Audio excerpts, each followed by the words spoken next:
వినాయక చవితి రోజున చాలా చక్కగా పూజ చేసుకుంటాం. మరి నిమజ్జనం ఎలా చేయాలి? మనమున్న చోటన చెరువులు, నదులు, సముద్రాలు లేనప్పుడు ఇంట్లోనే చక్కగా నీట్గా శుభ్రం చేసేసుకొని ఇట్లాగా ముగ్గును వేసుకొని పసుపు కుంకంతో అలంకరించండి. ఏదైనా స్టీల్ గిన్నె కానీ లేదు అంటే మంచిగా ఉన్నది ఏదైనా కంటైనర్ లాంటిది పెట్టుకోండి. బాత్రూంలో యూజ్ చేయని వస్తువులు అయితే సరిపోతుంది.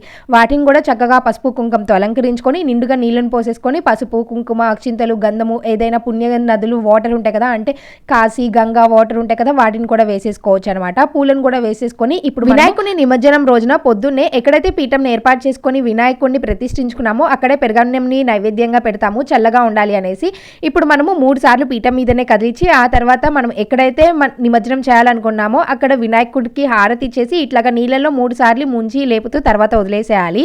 ఆ వాటర్ని కొంచెం నెత్తి మీద చల్లుకోవచ్చు, లేదు అంటే ఇంటి మొత్తంని కూడా లైట్ గా చల్లేసుకొని ఈ నీళ్ళని చెట్లో పోస్తే సరిపోతుంది. మీకు ఈ వీడియో నచ్చితే ఉపయోగపడే వాళ్ళకి షేర్ చేసేయండి. మట్టి గణపతికి పూజించి పర్యావరణాన్ని కాపాడుదాం.